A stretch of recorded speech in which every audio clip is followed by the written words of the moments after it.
Media మంత్ర ప్రేక్షకులకు నమస్కారాలు। ఈ నెల డిసెంబర్ 4వ తారీఖున పుష్ప 2 సినిమా చూడడానికి హైదరాబాద్ నగరం యందుగల సంధ్యా థియేటర్కి రేవతి అనే మహిళ 35 సంవత్సరాల మహిళ ఆవిడ కుమారుడు 9 సంవత్సరాల శ్రీతేజ రావడం జరిగింది। అదే సందర్భంలో సినీ స్టార్ అల్లు అర్జున్ గారు కూడా అక్కడ రావడం జరిగింది। ఆ ప్రేక్షకుల తొక్కిసలాటలో ఈ ఉదయ విచారకర సంఘటన జరిగింది। ప్రమాదవశాత్తుగా ఆ సంఘటనలో రేవతి గారు చనిపోవడం జరిగింది। ఆవిడ కుమారుడు ఇంకా తీవ్రంగా గాయపడి ఇంకా చికిత్స పొందుతూ ఉన్నారు। ఈ సందర్భంగా పోలీసు వారు ఒక కేసు రిజిస్టర్ చేయడం జరిగింది। నేరం సంఖ్య 376। ఈ కొత్త చట్టం ఉంది। కొత్త చట్టం ప్రకారము భారతీయ న్యాయ సంహిత ప్రకారము 105 మరియు 118 సెక్షన్ల కింద కేసు నమోదు చేయడం జరిగింది। ఈ సెక్షన్ ప్రకారము 5 సంవత్సరాల నుంచి 10 సంవత్సరాల వరకు శిక్ష నేరము రుజువైతే శిక్ష పడే అవకాశాలు ఉన్నవి। ఏ నేరానికైతే 7 సంవత్సరాల శిక్ష కంటే తక్కువగా ఉంటే ఆ నేరములో ఒక వ్యక్తిని ఆధీనంలో తీసుకోవాలంటే అరెస్ట్ చేయాలంటే ఆ వ్యక్తికి నోటీస్ ఇవ్వడం అనేది తప్పనిసరిగా నోటీస్ ఇవ్వాలనేది చట్టం చెప్తుంది।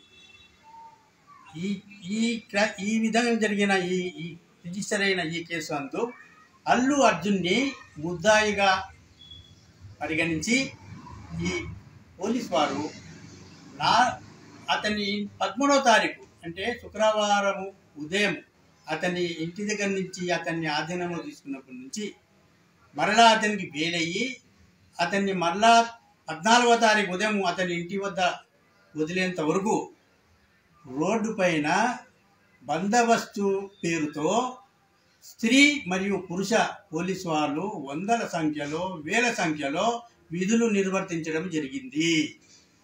ఇప్పుడు మనము తెలుసుకోవాల్సిన విషయం ఏమంటే ఒక సునామీ వచ్చి వేల మంది చనిపోయినా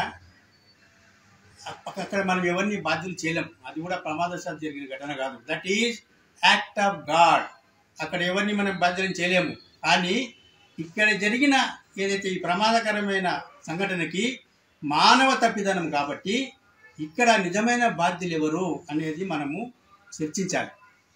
ఇక్కడ నిజమైన బాధ్యులు ఎవరంటే మనకు తెలిసిన వివరాల ప్రకారము మనం తెలుసుకున్న వివరాల ప్రకారము ఈ సోషల్ మీడియా తర్వాత మీడియా ఎలక్ట్రానిక్ మీడియా తర్వాత ప్రెస్ మీడియా ద్వారా మనం తెలుసుకున్న విషయాల ద్వారా నేను తెలియజేస్తుంది మేమనగా 2వ తారీఖున ఈ నెల 2వ తారీఖున ఈ సంధ్యా థియేటర్ యాజమాన్యం వారు కన్సర్న్డ్ పోలీసు ఉన్నతాధికారికి సెక్యూరిటీ ఇవ్వమని చెప్పి ఒక లెటర్ ఇవ్వడం జరిగింది। ఆ పోలీసు ఒక ఉన్నతాధికారి గారు ఏమని చెప్తున్నారంటే ఈ లెటర్ అనేది ఇన్వర్ట్ సెక్షన్లు ఇచ్చారు అని। ఇన్వర్ట్ సెక్షన్లు ఇచ్చినంత మాత్రాన అది వేస్ట్ పేపర్ కాదు, అది కూడా రిప్రజెంటేషనే। పోలీస్ ఇంటెలిజెన్స్ పనిచేయాలి। ఇక్కడ పనిచేసి వస్తున్న వ్యక్తి ఎవరు, ఆయనకున్న ఫాలోయింగ్ ఏంటి, దేశవ్యాప్తంగా అభిమానులను సంపాదించిన వ్యక్తి, తర్వాత ఈ భారతదేశాన్ని సరిహద్దుల్లో కాపాడుతున్న ఎంతోమంది సిపాయిలను యుద్ధ సిపాయిలకు కూడా అభిమానమైన సినీ స్టార్ అతడు। అందువల్ల మనము సెక్యూరిటీ ఇచ్చే బాధ్యత మన మీద ఉందని మనం గుర్తుంచుకోవాల్సింది। ముఖ్యంగా నేను తెలియజేయడం ఏంటంటే గతంలో కూడా ఎంతోమంది సినీ తారలు తర్వాత ఈ రాజకీయ నాయకులు ఉద్దండుల సభలు సమావేశాల్లో కూడా ఇటువంటి ప్రమాదకరమైన సంఘటనలు ఎన్నో జరిగాయి। కానీ ఇటువంటి కేసు నమోదు కాలేదు। ఇప్పుడే నమోదు కావడానికి అవకాశం ఎందుకు వచ్చింది, ఇప్పుడు నమోదు ఎందుకు చేశారు అని ఆలోచిస్తే ఎటువంటి అయినా దురుద్దేశాలు రాజకీయ నాయకులకు కానీ రాజకీయ పార్టీలకు కానీ ఉందని నా పోలీసు డిపార్ట్మెంటు సోదరులు గతంలో ఈ రాజకీయ నాయకుల ఒక ఆదేశానుసారము వాళ్ళకి ఇష్టం లేకుండా విధులు నిర్వర్తించి ప్రస్తుతము ఐఏఎస్ ఐపీఎస్ క్యాడర్లో ఉన్న పోలీసు వారు కూడా ఎంతోమంది జైలు శిక్ష అనుభవిస్తున్నారు, రిమాండ్ ఖైదీలుగా ఉన్నారు. వీటన్నిటిని చూస్తుంటే ఇప్పటికైనా పోలీసు వ్యవస్థ ఈ రాజకీయ నాయకుల ఆదేశాలు చట్ట ప్రకారంగా పాటించండి. చట్టానికి దాటి పాటించబోతే ఎంతోమంది సోదరులు ఎంతో తీవ్రమైన మనక్షోభకి గురై రిమాండ్ ఖైదీలుగా ఉన్నారు ఇప్పటికి కూడా. నేను సగర్వంగా మీకందరికీ మనవి చేయడం ఏమనగా, సవినయంగా మీకందరికీ మనవి చేయడం ఏమనగా, ఒకరిపై ఒకరు బురద చల్లుకోకుండా, లేనిపోని ఈర్ష్యా ద్వేషాలకు పోకుండా అందరము సోదర భావంతో మెలిగి న్యాయస్థానాలకు మనము సహాయపడాలి.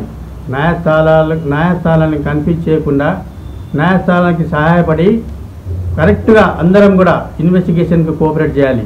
తప్పుడు కేసులు బాధ్యత సరైన దోషి మీద కానీ ముద్దాయి మీద కానీ మనము నమోదు చేయకుంటే అటువంటి కేసులు కోర్టులలో నిలబడవు. ఇది కేవలము వ్యవస్థని భ్రష్టు పట్టడమే జరుగుతుంది. కావున దయచేసి ఇక ముందు నుంచైనా చట్టపరంగా అందరూ నడుచుకునేలాగా, విధులు నిర్వర్తించేలాగా ఉందాము. జై హింద్.